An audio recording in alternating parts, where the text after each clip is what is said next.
For those who seek adventure, this is the Buffalo Roamer Podcast, sharing the people, places, and moments that make a life on the loose worth living.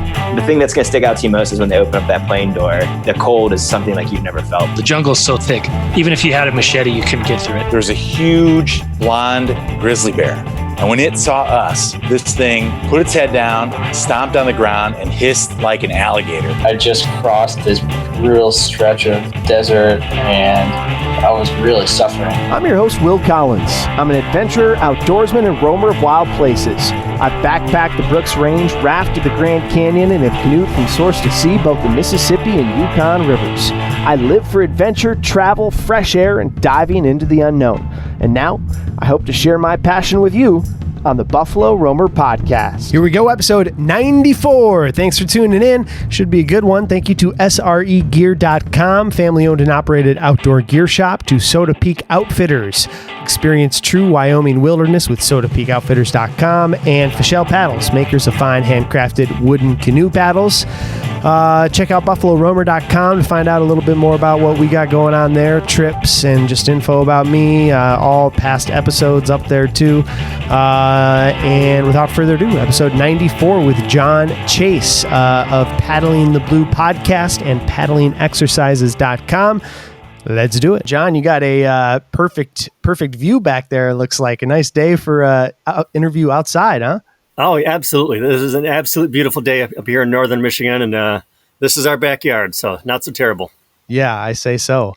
So, John, you are the host of the Paddling the Blue podcast, kayaking podcast.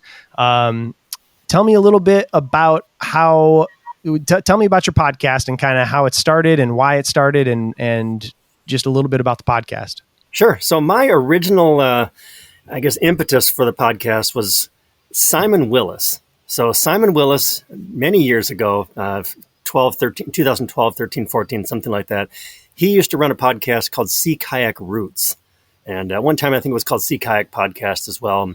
And I used to listen to that podcast and loved the stories that he collected from people and shared from paddlers all around the world. I just thought it was cool. And he stopped doing it and moved on to other things. And for years, I thought, boy, I wish somebody would do that. I wish Simon would bring it back, or I wish somebody would bring it back. And finally, one day, late 2019, I thought, maybe that should be me. And that was the start of it. It was just stirred by the passion of listening to a different podcast. And here we are. So That's we're awesome. 115 episodes in, and first episode was March of 2020. So I was not inspired by the pandemic. It was pre-pandemic, but it just happened to coincide. That's great, man. And I mentioned to you before we started here, but I got roofers banging overhead, and perfect timing, right? And there was a good chance we might hear a baby in the background too. So we'll roll with the punches here. Well, you might hear trumpeter swans or sandhill cranes. So I'd take that over roofers, but hey, got to have a roof, right? That's right. How have you enjoyed doing the podcast? What do you like about it? Yeah, I've absolutely loved it. It's been a fantastic experience meeting paddlers from all over the world and being able to share their stories. And it's just been amazing. I've learned so much from every one of them. And each guest brings something different. And it's so much fun, such a cool experience. And it just seems, I guess, odd that you can connect with these people all over the world. And I remember one morning I woke up, talked to a paddler in Bern, Switzerland, and we talked about paddling in Mongolia. And then I went to work, and that night I talked to another gentleman. He was sitting on his back deck in Wanaka, New Zealand, and we were talking about paddling in Antarctica. And it was just, wow. Yeah, that's awesome. And it's just a common language no matter where you are, huh? Yeah. Jörg Enders and Graham Charles. It's just all about paddling. Wow. Paddling in kayaking Antarctica. That sounds wild. Yeah. It's and I've had a chance to talk to many folks who've been paddling and guiding in Antarctica and really had some really cool experiences. Jeez. And they're just sea kayaking like along the coast there? Pretty much, yeah. Usually in a team. There's a couple of people that I've talked to have guided there on ships. So like the cruise ships, that sort of thing. So we've talked a little bit about that experience and how unique that might be for them. But again, all over the world, we've talked to paddlers on every continent about paddling on every continent. Holy cow, that's awesome, man. Yeah. What is your kayaking story? How did you get pulled in and get the bug to start talking to people in Antarctica about it? So when I really started kayaking, so my, I guess, a previous outdoor life, I did a lot of adventure racing. So, and if you're not familiar with adventure racing, it's multi-day, multi-sport. So I've done races as short as 4 hours and as long as 8 days, and they're nonstop races. And so the idea behind an adventure race is you generally have a team of usually 4, and basically they give you a set of topographic maps and UTM coordinates and say, here's the coordinates, here's the maps. You figure out where those coordinates land on the maps, and then you figure out how to get to these places. Wow, that's pretty cool. And they would tell you from point A to point B, you're taking a bike, and from point B to point C, you're taking a kayak. Point C to point D, you're taking a horse, and you've got 4 people and 1 horse. You know, and it can be and there's climbing, rappelling, hiking, running, orienteering, paddling, biking, everything all mixed into a multi-sport race. So you have to be physically prepared for the race, but you also have to be mentally prepared because you might be going for several hours to several days. And like I said, they're generally nonstop races. You may choose when to sleep or if you're going to sleep. But all that said, we started paddling was one of the disciplines in adventure racing. And one of the things that we quickly realized is that we were terrible at it. So we thought, all right, we got to start figuring out this whole paddling thing. So we bought a couple of boats and started to figure it on our own, and quickly realized that we could figure out some of the things on our own, but we couldn't figure out everything on our own. So then we sought out some professional education and really started to develop our paddling skills and learn more. And that kind of gravitated as adventure racing kind of waned here in the U.S. Then it kind of gravitated over to, well, what else do we do? And paddling was a natural. So I've never heard of adventure racing before. Yeah. I have the itch to race again, and we'll see if I can find another race. But are they common, or it sounds like maybe they've, like you said, they've waned a little bit, or what's the story with adventure races? Yeah, they've waned a little bit, but there's a movie that just recently came out, Arthur the King. It was out just not too long ago, and that was actually based on an adventure racing team in the Adventure Racing World Championships. So that and just I think there's a little bit of re-interest or re-energizing the sport. So you're seeing more races pop up again, but it was really popular in the mid to late 90s, early 2000s, and then kind of tailed off a little bit. And that's when the Tough Mudder and all those other short 5K, 10K sort of things showed up, and people started calling those adventure races. But from my perspective, if you can wake up in the morning at home and have breakfast, go to the race, do the race, come back at home and have lunch, it's not an adventure race, it's a diversion. You've got to have either serious chance to get lost, serious chance of bodily injury in order for it to be a real adventure race. And what are some of the biggest adventure races, or like what would be an example of a big one? There's Expedition Oregon. Is a big one. There's Expedition Alaska. There's a Florida Coast to Coast, and so those are some big ones. Here in the U.S., there's still a number that are international as well. There's still quite a few actually here in the Midwest as well. I mean, they're starting to grow more. Organization down in Grand Rapids, Michigan Adventure Racing. They run a good series of races, but you're seeing most of those races tend to be the short 4 to 12-hour races. So you're not seeing as many long races until you get to those expedition ones that I was talking about. But they're great fun, and they're great mental and physical challenges. And how many people on a team typically? Typically 4.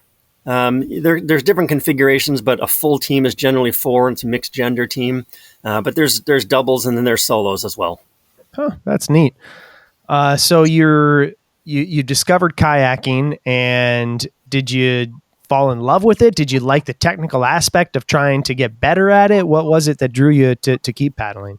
I think it was the technical aspect at learning the skills and learning to get better, and just how diverse it could be from a skills standpoint. And if you want open water, you can go to open water. If you want rivers, you can go to rivers. And there's so many different aspects of it. If you want a whitewater boat, if you want a sea boat, if you want to take out a paddleboard, there's just different ways to be able to enjoy the sport. And the fact that it is a lifelong sport. You can continue to do this, and it doesn't require a tremendous amount of strength. It just requires discipline, and it requires endurance, and it requires skill. Yeah, and a that's what I know-how, enjoy. right? And the know-how, yep. And then the smarts to be able to take your brain with you and know that, should I be doing this today? That's the most important question that we need to be asking. 100%.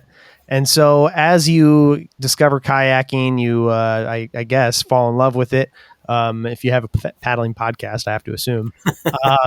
And how did you grow and continue to grow in kayaking? And like, what were some of the milestones along the way?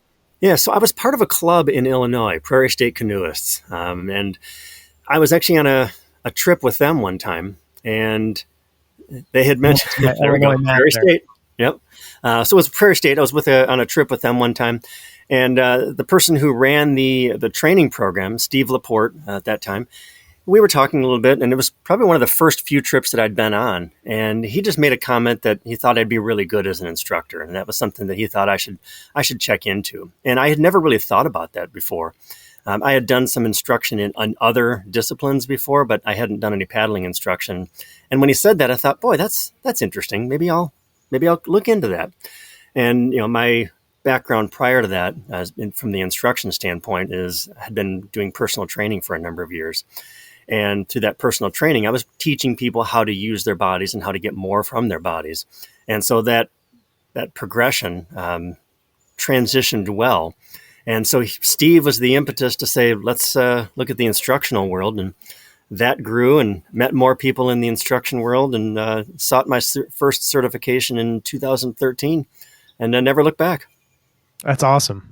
Yeah. And so what are your favorite aspects of kayaking? Like if you had a dream day or week to go, what would you be doing and where? So there's a couple answers to that. I guess it depends on how I feel that day. But I can say that yesterday I put in on West Grand Traverse Bay and paddled out to a little island, Power Island, and it was an absolute bluebird beautiful day. 80 degrees, not too hot, not too cold. Nice, easy water, beautiful scenery. Was able to paddle out to the island, enjoy a little bit of time in the island, paddle back, and it was just, everything was absolutely perfect. And most times I might be a little bored if it was just flat water, but it was just the scenery and the surrounding, and taking it all in, and just realizing what I had around me and being able to enjoy that.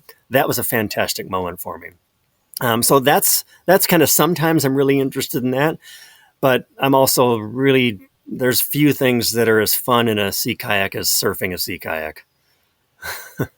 Amen. I've only done it a few times, and not really well, just like barely catching them. But when you feel that little oomph when you catch it right around the butt, right around the hip area, it's pretty cool.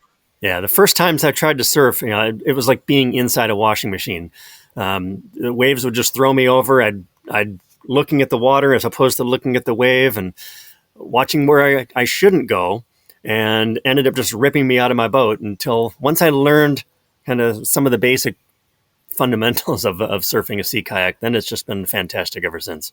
And explain to me in layman's terms what exactly surfing with a sea kayak is. Okay, so it's actually it's much like it sounds. Like if you had a surfboard, you're sitting there waiting for that wave, letting that wave just come and kind of lift you up.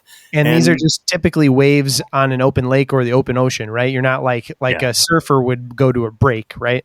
You're not doing that. You can. I mean, I don't have that level of skill, nor do I have a surf boat. I've got a sea kayak, but they make special surf boats that you can play in that just like you would a surfboard, and ride the break like you would a surfboard. Wow. You can do some of that in a sea kayak, but it's longer and a little bit more awkward to maneuver. But it's still fun. So that's awesome. Yeah.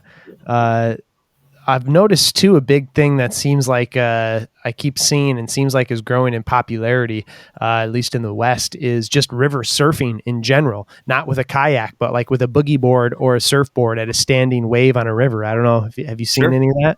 I've seen some of that. Yeah.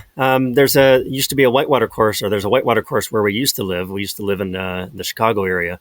And just outside of Chicago, there's a course in Yorkville. And every once in a while, I'd see somebody there on a stand-up paddleboard playing playing in the standing waves. I've not tried that myself. My skills standing on moving water just aren't quite there. Yeah, you could use a nice long kayak to get the same thing, right? That's right. That's cool. And so it sounds like you enjoy the open water, the big lakes. I mean, obviously you live on Lake Michigan or near Lake Michigan, and in Chicago and both up in Michigan. So is that kind of your playground? Yeah, that's my first love. I do really enjoy being in a whitewater boat as well. We've got a little small whitewater run nearby here. That's probably about a mile long where we can park and play. But yeah, my first love is definitely being in a longboat and exploring. Not only the short trips, but I love longer trips. We've had a good opportunity to really explore some parts of the Great Lakes, and there's so much more. I mean, we are so blessed to be here in the Great Lakes and have all the different water that we have around us. We could paddle every weekend for years and never duplicate the same trip. There's just so much here. I think sometimes we take it for granted. And I think sometimes people who've not really seen or experienced the Great Lakes aren't really sure what the Great Lakes are all about. But it's absolute 100%. fantastic paddler's paradise. Yeah, I 100% agree with everything you said. The Great Lakes in particular, and they're also different, and even just the different areas are different. Like, you're the shore near you guys there, which I've been up to near Traverse City is, the sand dunes all up and down that coast are just beautiful. And you walk out there and you think you're in Cape Cod or, California. You have no idea you're in Michigan.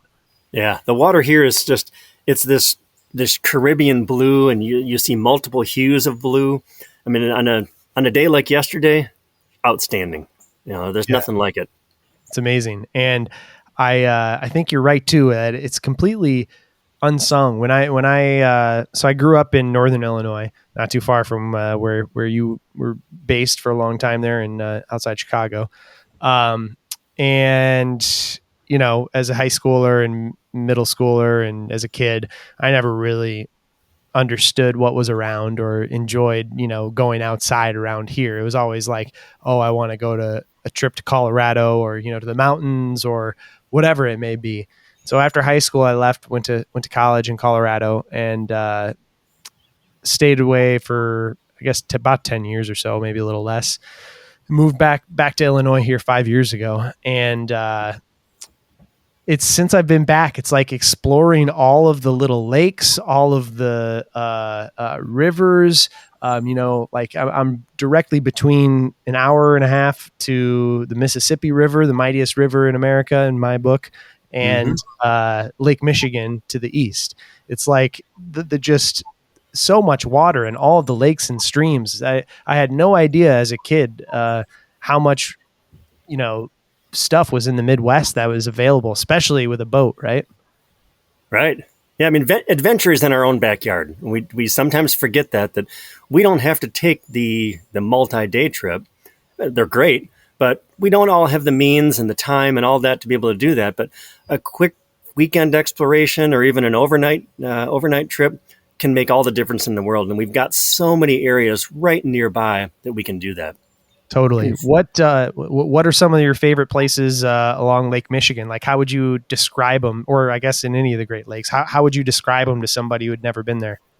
So, like you said, they're all so different. I mean, 45 minutes west of me here is Sleeping Bear Dunes. And so Sleeping Bear Dunes is a phenomenal environment. Where I got engaged. Yeah. So, I mean, 400 foot tall dunes. And each, as you paddle along the shoreline, you'll see something different. You might initially think, well, that's just sand. Oh, look, sand, more sand, more sand, and more sand. But each dune is a little bit different. Each one has its own personality. And it's a really neat experience being able to paddle along the dunes and be able to see that environment. But I can go from there, I can go 2 hours north, and I can be at the Mackinac Bridge and explore that area. A couple hours north of that, I could be at the southern shore of Lake Superior. And you end up trading environments from the sand that we have here to the rocky coast that you were just talking about as well.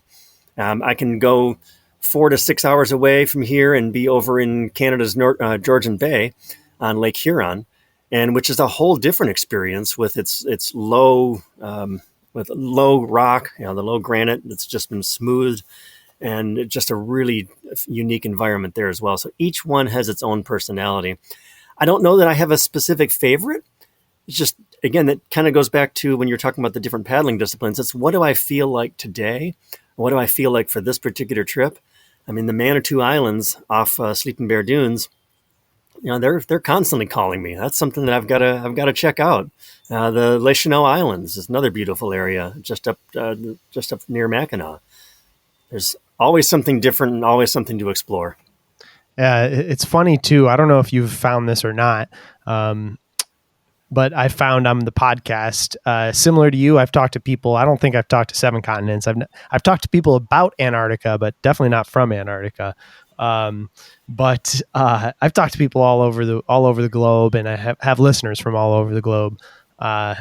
Just anybody who loves paddling or camping or whatever. But so many times I end up talking and not even knowing, end up talking to someone who lives like an hour away, 2 hours away, 3 hours away, and here we are, you're talking about Sleeping Bear Sand Dunes where I got engaged a year ago. And heck, you could have been in Timbuktu doing this podcast and we still would be talking, but it's funny how that works. That's right. Well, we'll have to get out and paddle someday. So come on up here and we'll get out. Would love to. That'd be great. Explore the beautiful and rugged Wyoming backcountry with Soda Peak Outfitters in Moran, Wyoming, just down the road from world-famous Jackson Hole. SodaPeakOutfitters.com is the team to talk to get off the beaten path and into an unforgettable wilderness experience. Nestled in the heart of the greater Yellowstone area, Soda Peak calls Bridger Teton National Forest and the Teton Wilderness home. They specialize in guided and DIY fishing and pack trips into some of the most pristine and remote wilderness and water that the lower 48 has to offer.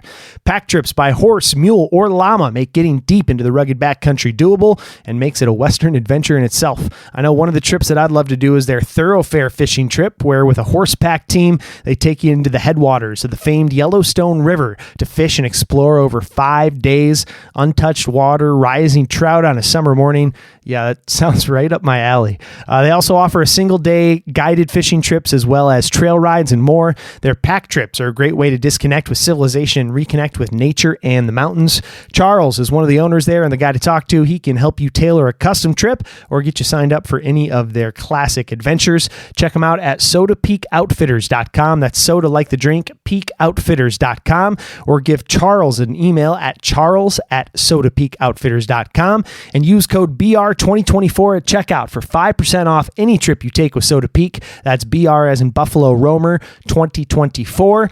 Experience true Wyoming wilderness with Soda Peak Outfitters. Hey, it's Will here. Want to take a moment to let you know about today's sponsor, SREgear.com.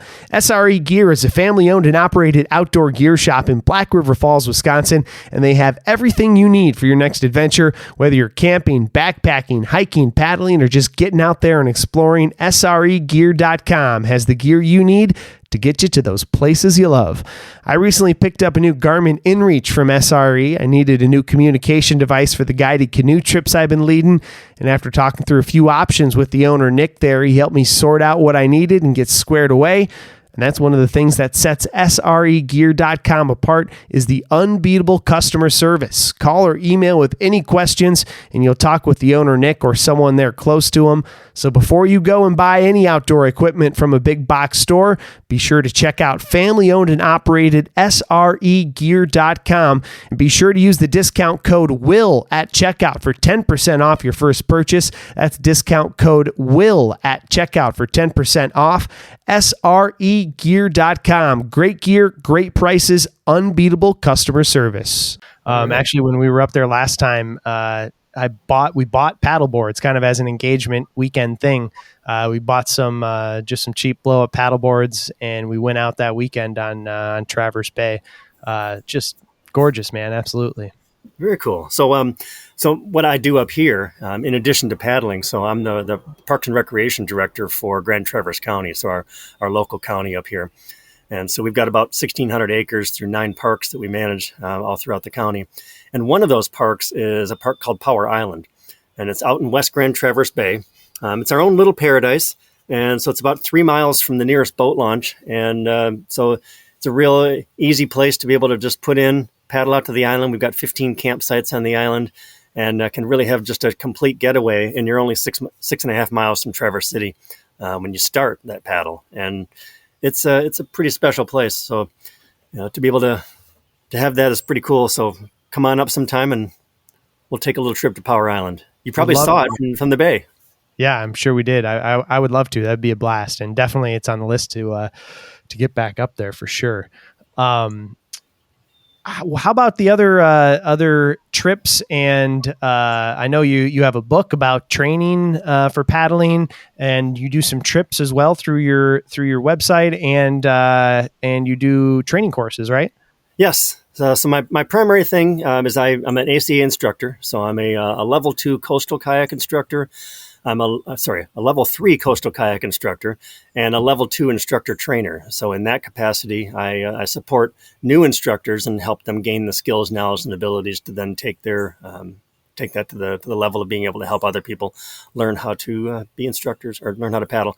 And then I'm also a level 2 river kayak instructor and a level 2 stand-up paddleboard instructor. So all those different disciplines, I believe, help me become a better paddler in each of those individual disciplines. And so that's most of my time on the water is in that capacity. So either as an instructor or an instructor trainer. And what I enjoy about that is I really enjoy the aha moment that people get when they do something they never thought they could experience. They never thought they'd be able to accomplish. And that's just really, really fun being able to deliver that and help somebody be able to achieve that for themselves. So that's a big part. I do enjoy leading trips, and I've had the good fortune to be able to lead a few trips. And I some small things coming up here. We're going to do some learn to camp trips and that sort of thing. I'm out in the area, but I don't have any big things planned right at the very moment. Although we are exploring something on the north end of Superior to maybe do a little visit to the Slate Islands here at the end of the summer. Cool. Yeah, that sounds awesome. I saw on your website. I don't know if it's maybe it's either in the past or for whatever reason, maybe not. But something about Princess Sound in Alaska. Yeah, so when I mentioned that, I guess I thought about that afterwards, and I don't have any big ones planned this year, but we are looking at leading a trip to Alaska's Prince William Sound next year, 2025. So it's a trip that we did in 2021. It was kind of a scouting trip, and just absolutely loved the environment. It's accessible wilderness, so it's not that far outside of Anchorage. It's actually only a couple hours outside of Anchorage, but you leave the town of Whittier, and you really get out into the sound and you can really experience it and really have a good time. So, yeah, we're looking at bringing that one online and leading that. There are a couple of northern Michigan trips that we're planning to do, a little northern Michigan in style, where folks can come and kind of do a base camp sort of thing, and then we'll hub and spoke and do a few other day trips. So we're looking at putting some of those things together. Cool.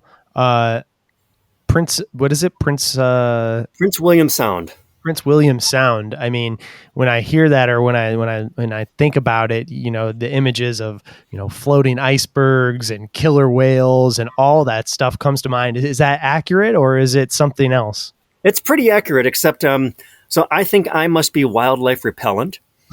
So for some reason, I just, this is probably not a big selling point for trips with me, but it seems like when we went to Isle Royale, I've been there a few times. I've only seen a moose one time. There's 1,600 moose on the island. It's only 45 miles long and 9 miles wide at its widest point, and there's 1,600 moose on the island. I've seen one so far. Alaska, there's bears everywhere. We didn't see a single bear, didn't see a single moose. So maybe that means that the next time that we'll see bears and moose absolutely everywhere. So maybe take that trip in 2025 and we'll get lucky on that one. And if you're in the boat, that's a good place to be, right? That's right. But no, in terms of floating icebergs, we get up close enough to be able to some of the glaciers to be able to really experience them, but not so close that it's in the danger zone. So we want to make sure we're keeping people safe. But you can get up close enough that the iceberg or the small little bergy bits are still floating around you. And you can hear them calving at night. We're far enough away that you can still hear that. But it's a pretty cool experience. And just the feeling of being out there and the feeling of the wilderness, pretty fun. Sounds fantastic, man. Yeah. What do you consider as an instructor? What do you consider I guess I don't want to say the basic skills, but like the core skills that somebody builds up to be a proficient kayaker? So the first one And the absolute most important piece of equipment, I guess you can call it, that we take with us is right here. And it's having that ability to have that honest conversation with yourself when you're standing there at the shore and saying, should I go paddling today? You're looking at the conditions and you're thinking about your skills, knowledge, and abilities. And then you're also thinking about what are these skills, knowledge, and abilities of the people who are with me? And should we be going paddling today? And if this is how I think it's going to go, if it goes a different way, what's my plan B and what's my plan C? So to ask and honestly answer that question, what or should I be paddling today, is the kind of the first and most important piece of gear or piece of equipment or a piece of advice for that matter that I would take. Yeah, your brain. Yep, absolutely. Great. And how about once you get past that, once you got that one checked off? Obviously your life jacket. All right. That's another important one. But in terms of, let's see, I could say a good boat. There you go. Throw it out there. What do you paddle? So I paddle a few different P&H boats. So I'm a P&H team paddler. So I've got a Cetus, I've got a Scorpio, and then right around the corner here, I've got a little Delphin, a little play boat. So I feel like I'm fairly dialed in, definitely dialed into the canoe world. Okay. Fairly dialed into the kayak world, but not nearly as much. And so I don't no idea what those mean. No idea what it means. I don't think I've even heard of them. So please give me a layman's rundown about P&H boats. Sure. Happy to do that. So first, all P&H boats are named after constellations. So Cetus, Scorpio, Delphin are all constellations.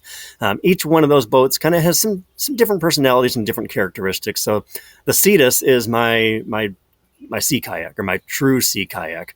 That is kind of like the classic boat in P&H's line. And it's the boat that you can just throw all the gear in. It will never be super exciting. It will never be the super sports car, but it'll be the super reliable, mile chewing, Chevy trip Tahoe, loving, if you will. Yep. Yeah. The Chevy Tahoe. There you go. So it's not going to be super sexy, but it's going to be loaded full of gear. It'll treat you well, and you'll enjoy a nice long trip with it. And I've done 10-day trips with that boat. And it's a low volume, and I can still get a lot of stuff in that. The Scorpio is actually the plastic version of that boat. So I do like the way the boat feels, but sometimes if I'm going to a place that's going to be really rocky or kind of messy, I'll take the plastic boat as opposed to the fiberglass boat, or the composite boat. And then the Delphin is a little different. That one is it's kind of I guess it's the whitewater of the sea boat. So it's a more of a surf style boat, It's modeled after another composite boat that they make called the Aries, and it has a good rocker on the end, so it curves up and a nice flat hull, and so it's great for getting on waves and surfing. So not as good for a long trip. So it's shorter and a little bit more playful. But if I'm going for a quick day and I want to do some surfing, that's the boat I'm bringing. Awesome. Tell me about surf skis. I don't know much about them other than I know that they kind of burst on the scene maybe 5 or more years ago, from my perspective at least. And they're really fast, and that's about all I know about them. And they're razor thin. So, your experience with them is actually probably pretty similar to mine. Yeah. So I've not paddled a surf ski. I'd love to give one a try. But you're right. Super light, super fast, easy to climb on, and not much to them in terms of complexity. So it's a go fast, go straight, downwind, fun joyride is what I know from what people have told me. That sounds accurate too, with what I know, or what I think I know, just from looking at them. Yeah, they've definitely become more common in the last few years, and there's a big surf ski scene up here, and so I've just got to connect with some of those folks and try one out for myself. Yeah, it'd be great. I mean, it's not that much different, right? Just a little thinner, and you sit on top. Yeah. How about? Are there any trips that you've done in the past that come to mind as like, wow, that one was fantastic? Or you mentioned you've done a 10-day trip out of that boat before. What are some of those longer trips? So one is Isle Royal, so Isle Royal National Park. For those who might not be familiar with Isle Royal, so I'll give you the Michigan map here. So we live in the lower peninsula here, so I'm right up in this corner, and then the upper peninsula up here. There's the Keweenaw Peninsula up at the top of the peninsula. So those of us from Michigan always carry the map with us wherever we go.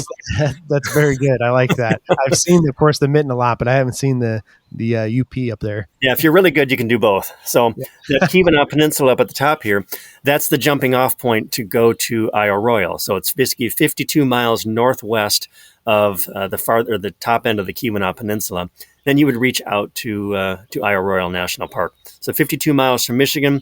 It's 15 miles from Minnesota on its west side, and then 9 miles from Canada. But it's actually part of Michigan, and it is a national park. It's the least visited, from what I'm understanding, the least visited national park in the lower 48. But it's a park that once you go, it has the highest return rate.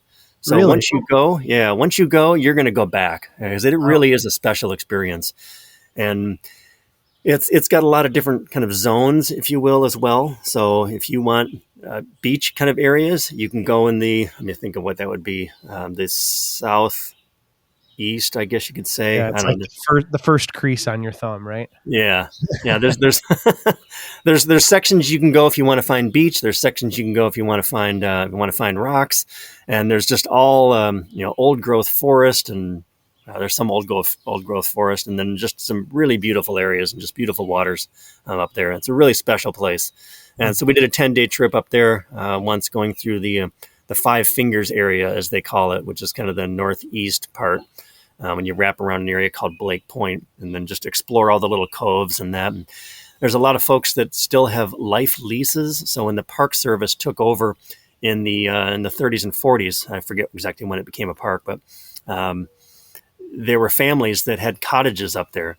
And so those families are still holding on to life leases for those cottages, and they still maintain those cottages.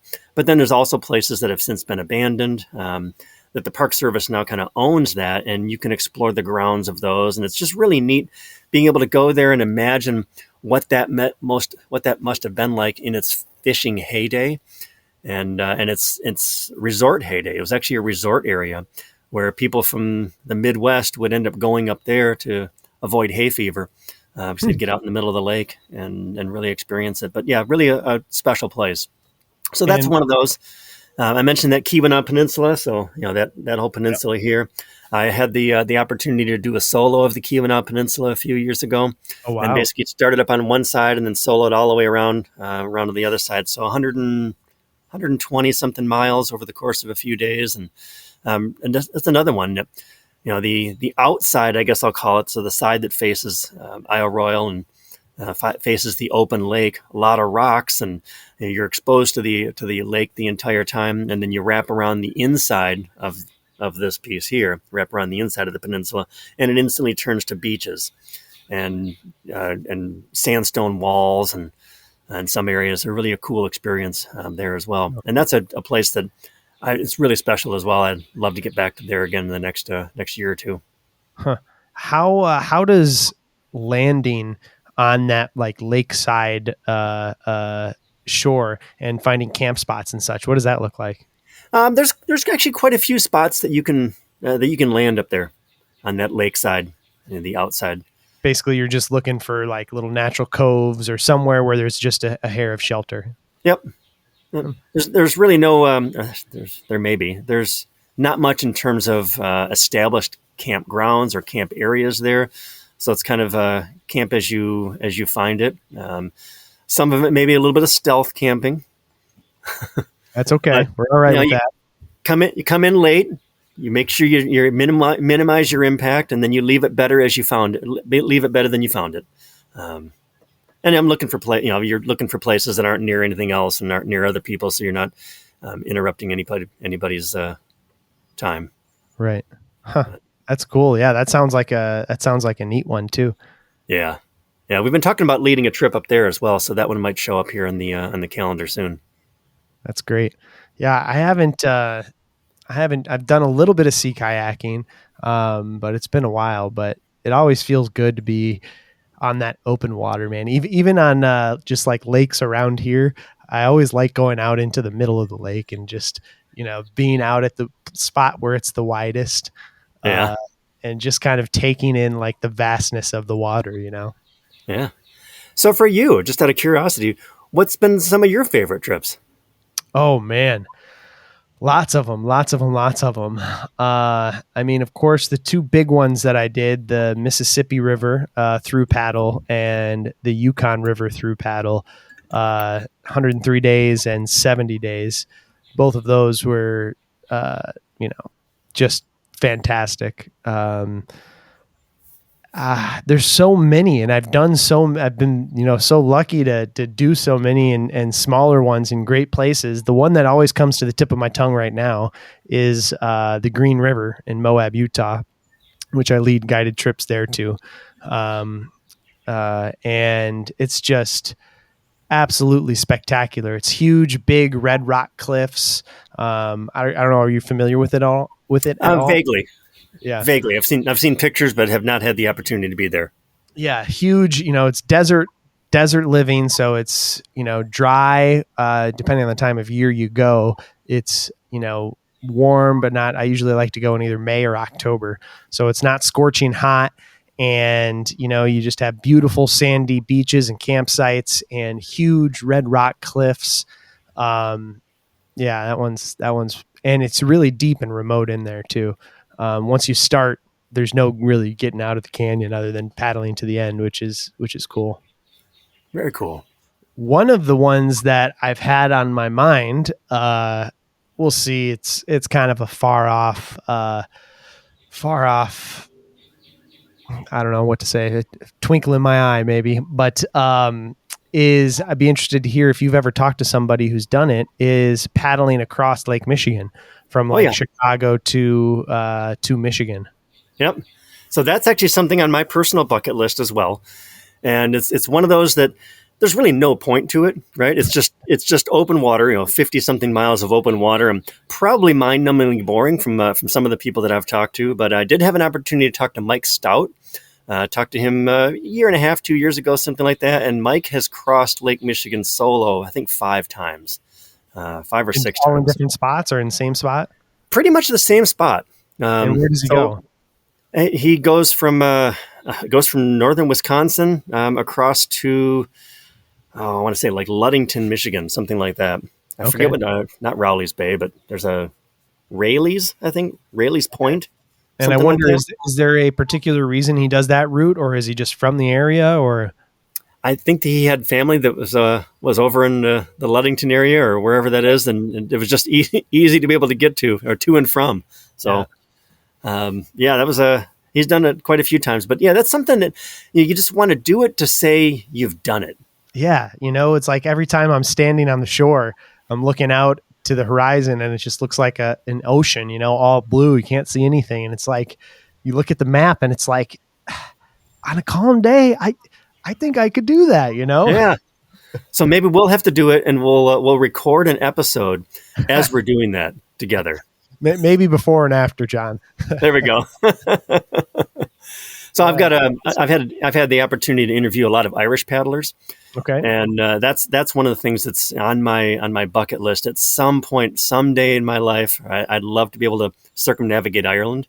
Oh, that'd be awesome. Yeah, and because Ireland, I could go back time and time again and never get tired. I mean, it's just an absolutely beautiful country. And another one that's much simpler, but just seems like such a fantastic experience is to paddle from Ireland to Scotland. Oh, yeah. And there's actually a route that's, I think they call it the North Crossing or North Channel Crossing, something like that. I can't remember the name of it exactly, but it's only like a 5 or 6 hour paddle to get across. Now, and that's pretty easy. I'm both of those sound amazing and fantastic. I'm for lack of a better term, John, I'm basically an idiot. And I had Ray Goodwin on my podcast a while ago, and he was telling me about he was the first to canoe. I think it's the Irish Strait. Does that sound right? Okay. And I'm wondering if that's probably the same. I don't know if that's the same stretch that you're talking about or not. Like I said, so there's kind of 3 main crossings, and I'm not sure which. I've not I don't think I've heard it in that particular term. Sure. But assuming he's going from the UK to Ireland, there's three primary areas that people would go across from. Yeah. And there's a ferry crossing at the south end of Ireland. Then there's another ferry crossing that runs from Dublin across to like Cornwall area.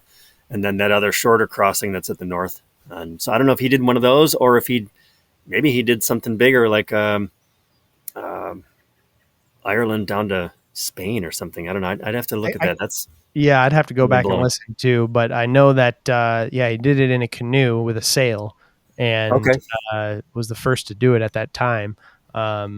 Hey, it's Will here. I want to take a moment to let you know about our show sponsor and partner, Fischel Paddles, makers of fine, handcrafted wooden canoe paddles.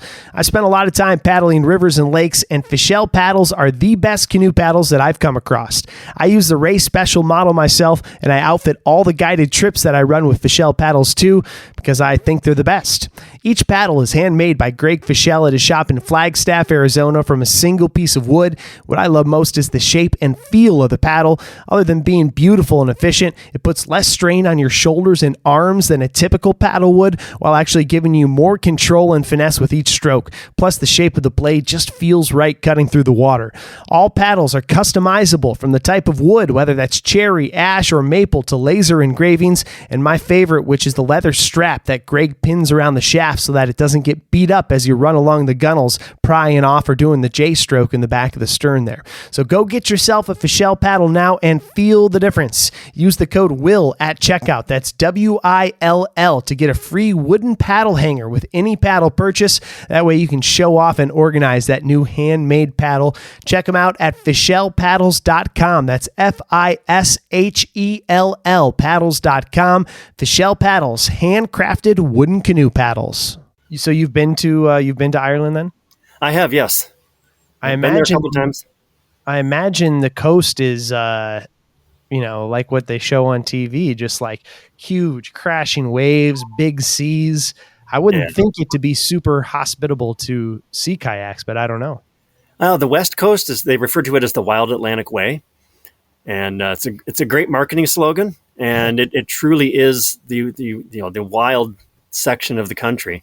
And you're right, crashing waves,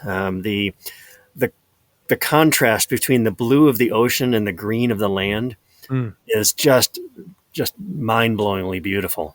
And that's a nice area. But if you want water like that, you've got that. You've got a lot of protected areas as well. And then we shouldn't overlook the east side or the east coast of Ireland as well, that kind of faces Scotland and faces the UK. And there's lots of variety along there as well. But anywhere you go in the country is just amazing.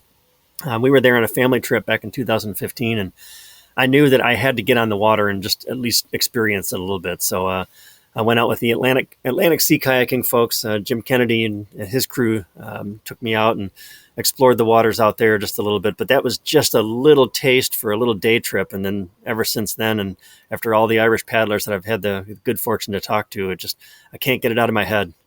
That's great, man. When you go to Ireland, you'll think, okay, will I see sheep? Yeah, you'll see sheep. Will I see castles? Yep, you'll see castles. Will I see stone fences? All along the countryside. Yeah, you'll get tired of that stuff to the point where you're like, oh, good, look, another castle. There it is. But it's an amazing, absolutely amazing country, and the people are so friendly and so much fun. And they sounds like a fairly strong paddling community. Oh, super strong paddling community. Huh. Yeah, never would have known. That's awesome. Yep.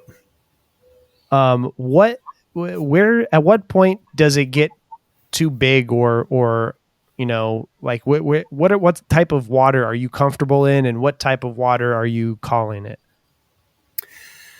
So I guess I would say, I'm comfortable just regular general paddling up to about 4-foot wave. You get beyond that, it just gets to be tougher and a little messier and harder to land and much harder to punch out through that stuff. And I'm talking Great Lakes waves. So there's such a difference between Great Lakes and the ocean.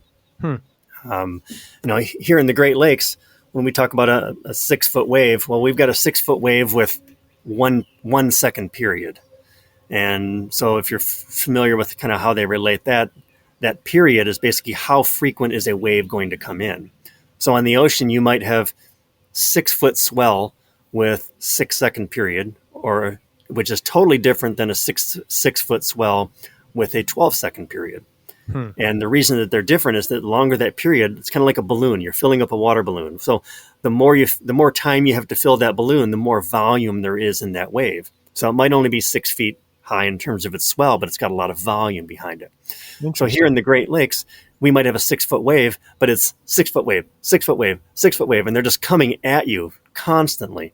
So trying to punch out through that at the shore is quite a feat, and not one that I really want to do. Interesting. I would have guessed it the other way around, that it would be tougher dealing with the waves in the ocean.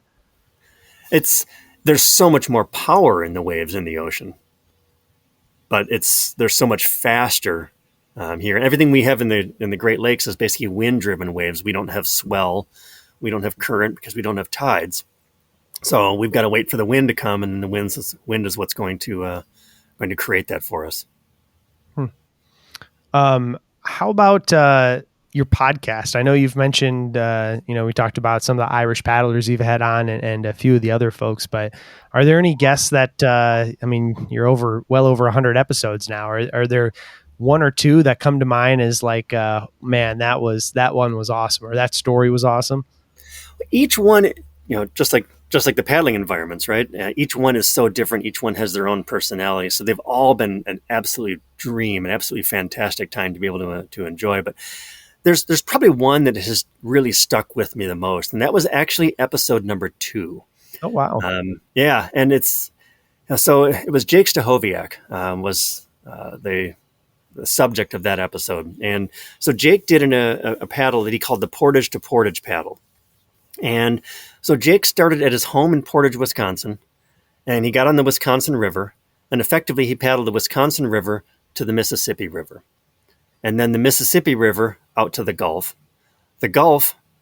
out around Florida, back up the East Coast, threaded through the Barrier Islands, made his way up to New York, paddled 200 miles upriver on the Hudson River, then paddled the Erie Canal, threaded through the Great Lakes, and then threaded through Mackinac, went to the south side of the Michigan's Upper Peninsula, made his way back to Green Bay, Wisconsin, paddled the Portage River from Green Bay back to his home in Portage, Wisconsin.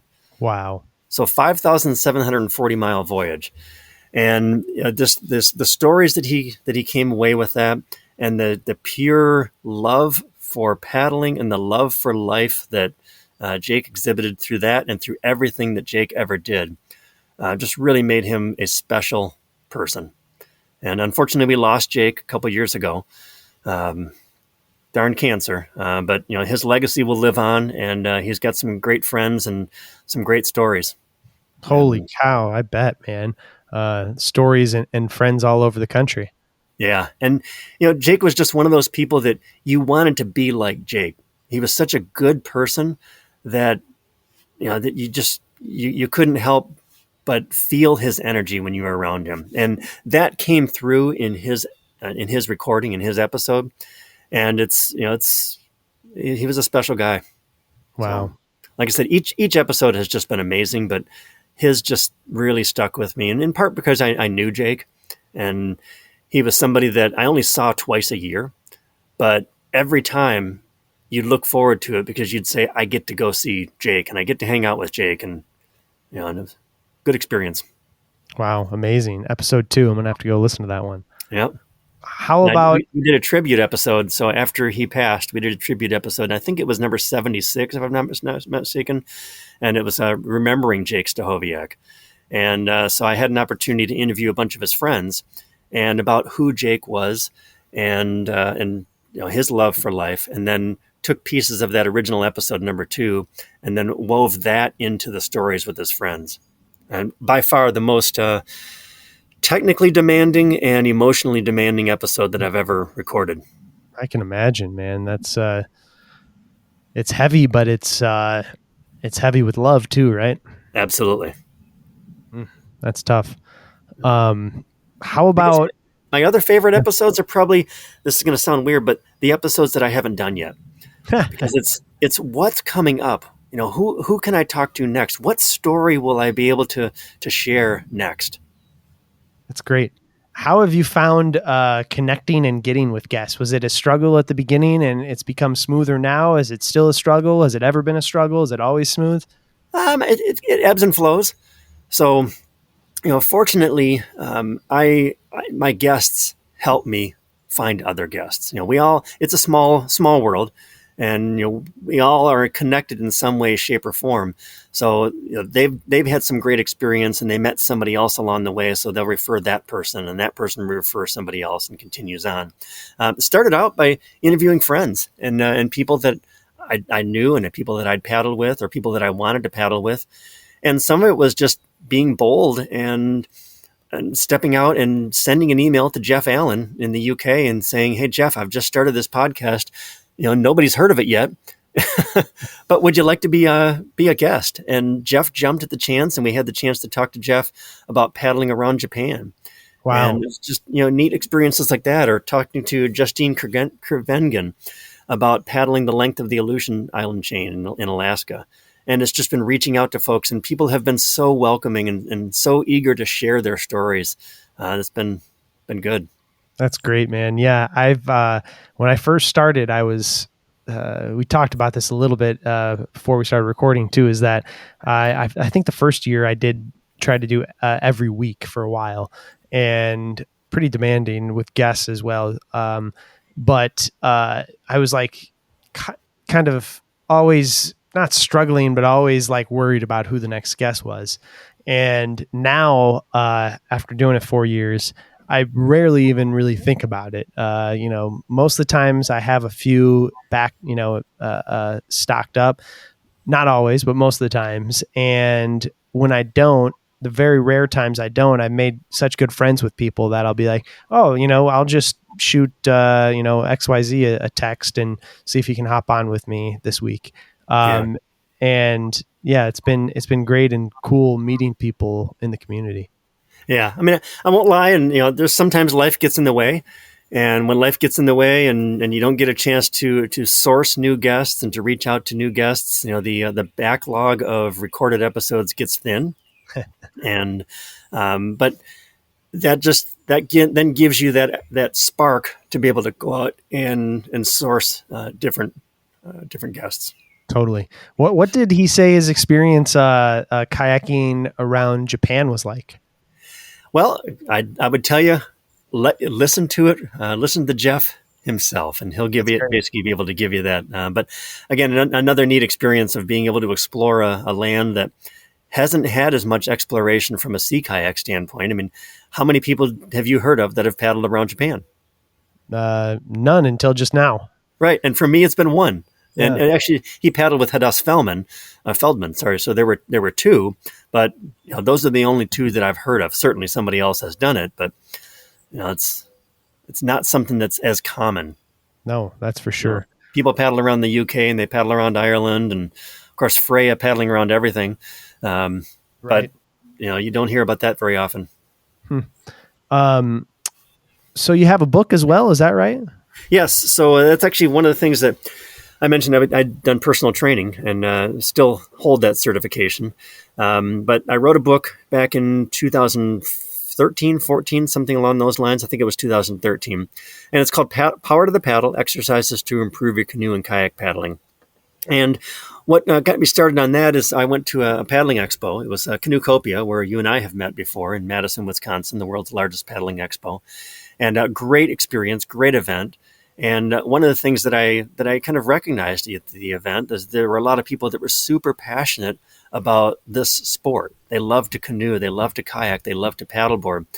But one of the things that people were telling me is that they were challenged. They were physically challenged in doing some of the things that they really wanted to be able to do. And so that gave me an opportunity to take the skills, knowledge, and abilities that I had from both a paddling standpoint and a personal training standpoint, and then marry those two together and be able to write that book. And so it's been a a great experience. And that's another one, being able to help people has been a lot of fun. And that then turned into a lot of people saying, well, we love the book, but we'd love to be able to see the exercises in action. And I know this is an old school thing right now, but there's actually a DVD out by the same name, a companion DVD, which someday I need to figure out how to convert that to a pure digital format. But the idea behind the DVD was that DVD goes along with the book, and it shows the exercises in the book in action. And the design behind the book is it's not a book that gives you a workout plan. So it's not like a predefined plan, like buying a video that takes you through that specific workout, because every one of us is different and the way our bodies move is different.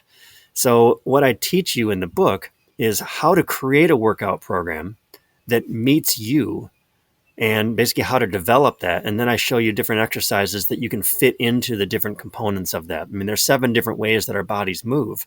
And so we take those 7 different ways that the bodies move, we find an exercise in each of the different categories, build that, and that creates your full body workout program. Because I think it really is a full body exercise. Well, that's great. Well, John, I think we'll start to wind her down here. What didn't we touch on? Is there anything? Oh, I think you've got just about everything.